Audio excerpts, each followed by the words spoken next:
नमस्कार दोस्तों, बहुत बहुत स्वागत है आप सभी का आपके अपने इस YouTube चैनल विधिट एरिया में। दोस्तों मैं हूं एडवोकेट मंजीत त्रिपाठी।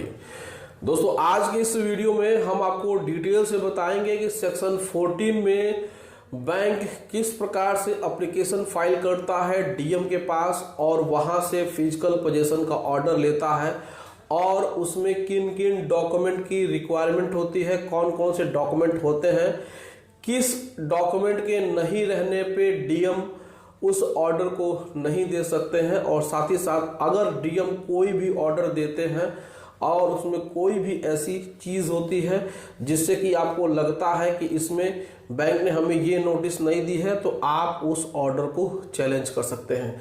तो आज इस बोर्ड के माध्यम से हम आपको फुल प्रोसेस और डिटेल में इंफॉर्मेशन दे रहे हैं कि बैंक सेक्शन 14 में ऑर्डर पाने के लिए एप्लीकेशन कैसे फाइल करते हैं और किन किन डॉक्यूमेंट की ज़रूरत पड़ती है। तो आइए वन बाय वन हम आपको दिखाते हैं और आप इसको समझने की कोशिश करिए। अगर आप एक प्रैक्टिशनर एडवोकेट हैं तो भी ये वीडियो आपके बहुत ही काम की होने वाली है, और अगर आप बोरोवर हैं तो भी आपको ये जानकारी रखनी चाहिए। तो आइए देर नहीं करते हैं, वीडियो को करते हैं स्टार्ट और वन बाय वन एक एक पॉइंट को करते हैं हम लोग डिस्कस। तो दोस्तों हमने यहाँ पे लिखा हुआ है DM position order section 14 SARFAESI act, यानी कि डीएम पोजीशन का जो ऑर्डर आता है वो सरफेसी एक्ट के सेक्शन 14 यानी कि धारा 14 के अंतर्गत वह ऑर्डर पास होता है। जब भी कोई लोन सिक्योर्ड लोन, यहाँ पर बात आती है सिक्योर्ड लोन की, सिक्योर्ड लोन होगा तभी सरफेसी एक्ट लागू होगा, तभी सरफेसी एक्ट लागू होगा 2002। अगर सिक्योर्ड लोन नहीं है तो सरफेसी एक्ट लागू नहीं होगा। सरफेसी एक्ट लागू होने के लिए सिक्योर्ड लोन का होना जरूरी है, इस बात को आप कंठस्थ कर लीजिए, समझ लीजिए। तो डीएम पोजीशन का जो ऑर्डर होता है वो सेक्शन 14 में धारा 14 में बैंक एप्लीकेशन फाइल करती है, बैंक अपने एडवोकेट के माध्यम से फाइल करते हैं। तो उसमें अब किन किन डॉक्यूमेंट की रिक्वायरमेंट होती है, उस फाइल में सेक्शन 14 को दाखिल करने के लिए किन किन डॉक्यूमेंट की जरूरत पड़ती है, तो यहाँ पर कुछ महत्वपूर्ण डॉक्यूमेंट को हमने बताया हुआ है और यही डॉक्यूमेंट नेसेसरी होते हैं इसको फाइल करने के लिए। तो सबसे पहले होता है धारा 13(2) की नोटिस। 13(2) की नोटिस को सबसे पहले उसमें कंसीडर किया जाता है। 13(2) की नोटिस कब आती है? जब आपका अकाउंट एनपीए हो जाता है। आपका अकाउंट एनपीए हो जाता है, आप सभी को पता है कि 90 डेज तक आप अपने ईएमआई को पे नहीं करते हैं तो आपका अकाउंट एनपीए हो जाता है। तो 90 डेज का अगर अमाउंट ड्यू है तो अकाउंट एनपीए हो जाएगा, और अकाउंट एनपीए होगा तो सरफेसी अधिनियम की धारा 13(2) के अंतर्गत बैंक डिमांड नोटिस इशू करेंगे। इसको बोलते हैं डिमांड नोटिस।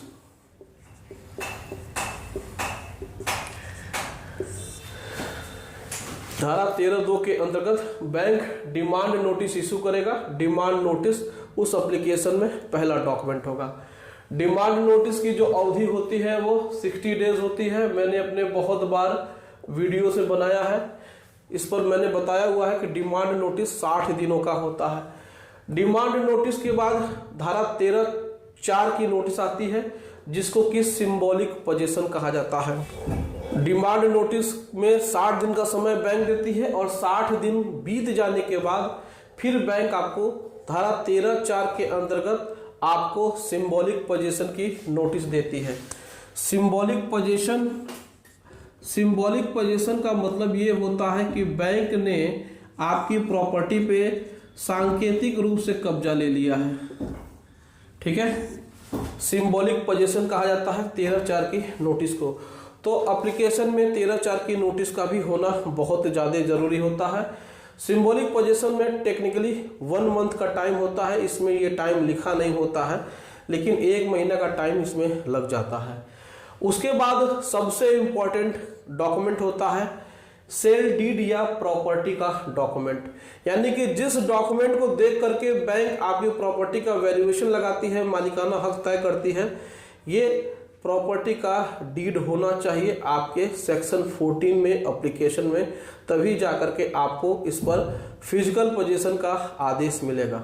अगर ये डॉक्यूमेंट मिसिंग है, अगर ये डॉक्यूमेंट एप्लीकेशन में नहीं लगाया गया है, तो ये ऑर्डर आपको नहीं मिलेगा, क्योंकि प्रॉपर्टी का इसमें अगर डिस्क्रिप्शन नहीं होगा और उसके संबंध में सबूत नहीं होंगे तो इस पे आपको किसी भी प्रकार से ऑर्डर नहीं मिलेगा।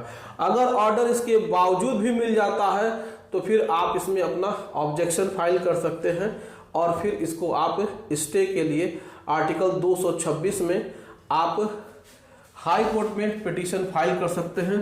इसमें आर्टिकल 226 हाई कोर्ट में आप लोग स्टे ऑर्डर के लिए एप्लीकेशन फाइल कर सकते हैं। तो इस डॉक्यूमेंट का होना सबसे इंपॉर्टेंट है। 13(2) 13(4) तो होता ही है, ये तो नॉर्मल सी प्रक्रिया है, लेकिन ये सेल डीड या प्रॉपर्टी का डॉक्यूमेंट होना जरूरी है। चौथा जो डॉक्यूमेंट है वो मॉर्गेज एग्रीमेंट है। देखिए, मॉर्गेज एग्रीमेंट दो प्रकार से होते हैं, एक सिंपल मॉर्गेज होता है और एक रजिस्टर्ड मॉर्गेज होता है। इसको हम अन्य वीडियो में आपको हम बताएंगे डिटेल में। सिंपल मॉर्गेज में बैंक आपसे पेपर का जिरॉक्स यानी प्रॉपर्टी का जिरॉक्स बस ले लेती है, बस उसमें और कोई भी एग्रीमेंट नहीं बनता है। लेकिन मॉर्गेज एग्रीमेंट में क्या होता है कि बैंक आपको बाकायदा स्टाम्प पेपर पे नोटरी करा करके एक बढ़िया सा एग्रीमेंट बनाती है और उसको रजिस्टर्ड कराती है, तो इसको रजिस्टर्ड मॉर्गेज एग्रीमेंट कहते हैं। और इस पेपर का होना ज़रूरी है, क्योंकि यही पेपर तय करता है कि इस प्रॉपर्टी पे सरफेसी एक्ट लागू होगा, इस लोन पे सरफेसी एक्ट लागू होगा कि नहीं होगा। तो इसका होना भी बहुत ज़्यादा ज़रूरी है। पांचवा जो इम्पोर्टेंट डॉक्यूमेंट है वो है आपका public notice issued in newspaper. जब बैंक आपके प्रॉपर्टी को नीलाम करने के लिए न्यूज़पेपर में पब्लिकेशन करती है, तो उस न्यूज़पेपर की कटिंग को भी सेक्शन 14 को दाखिल करने के लिए एप्लीकेशन में लगाना अनिवार्य है, नहीं तो ये जो एप्लीकेशन है वो अधूरा माना जाएगा और इस पर डीएम चाहेंगे तो ऑर्डर दे सकते हैं या नहीं देंगे। तो इस डॉक्यूमेंट को भी लगाना ज़रूरी है। छठवां जो है वो सबसे इम्पोर्टेंट है, उसमें लिखा हुआ है सैंक्शन लेटर। सैंक्शन लेटर, इसका मतलब ये होता है कि बैंक से आपको कितना पैसा, कितने रेट ऑफ इंटरेस्ट पे, कितनी ईएमआई के लिए, कितना टेन्योर के लिए आपको दिया गया, तो सैंक्शन लेटर का भी होना जरूरी है। बहुत इंपॉर्टेंट है, क्योंकि इसी के आधार पे आपका लोन हुआ है कि नहीं हुआ है ये तय करता है। और लास्ट में है कि बोरोवर्स का डिटेल। अब बोरोवर्स के डिटेल में उनकी आईडी आप देख लेंगे, आधार कार्ड, पैन कार्ड, बैंक का पासबुक और लोन अकाउंट नंबर, ये सारा डिटेल इसमें आपको देखने को मिल जाएगा। तो बेसिकली यही आपके 7 डॉक्यूमेंट होते हैं सेक्शन 14 में एप्लीकेशन फाइल करने के लिए, और डीएम उस पर आपको फिजिकल पोजीशन का ऑर्डर दे देते हैं। अगर इन डॉक्यूमेंट में से अगर आपके पास अगर मॉर्गेज एग्रीमेंट और सेल डीड और आपका 13(2) 13(4) नहीं रहेगा, तो अगर इस पर डीएम ऑर्डर कर देते हैं, यानी ऊपर से 1 2 3 4, अगर ये चारों डॉक्यूमेंट नहीं रहेंगे, उसके बावजूद अगर बैंकों ने सेटिंग करके डीएम के यहाँ से अगर ऑर्डर पास करा लिया, तो आप इसके अगेंस्ट में हाई कोर्ट में रिट फाइल करके स्टे ऑर्डर ले सकते हैं और इस पर आप रोक लगवा सकते हैं। तो इस प्रकार से सेक्शन 14 में आप एप्लीकेशन दाखिल कर सकते हैं। अगर नई अधिवक्ता है तो इसके लिए आपके लिए है, और बोरोवर है तो इस डिटेल को समझने की कोशिश करिए कि बैंक कैसे सेक्शन 14 में एप्लीकेशन फाइल करता है और उस पर कैसे ऑर्डर लेता है। तो ये जानकारी आपको कैसे लगी और ये वीडियो कैसा लगा, इस पर आप अपनी राय कमेंट करके हमें दीजिए। और अगर इससे संबंधित कोई भी प्रश्न है तो आप हमसे कमेंट सेक्शन में पूछ सकते हैं। और वीडियो आपको अच्छी लगी हो तो वीडियो को लाइक कर दीजिएगा, इसे अपने दोस्तों और रिश्तेदारों में शेयर करिए ताकि उन लोगों को भी इस वीडियो का लाभ मिल सके, और हमारे चैनल को सब्सक्राइब करके हमें सपोर्ट जरूर प्रदान करिएगा। चलिए मिलते हैं अगली वीडियो में एक नए टॉपिक के साथ। तब तक आप सभी अपना और अपने पूरे परिवार का ध्यान जरूर रखें। Thank you so much. जय हिंद दोस्तों।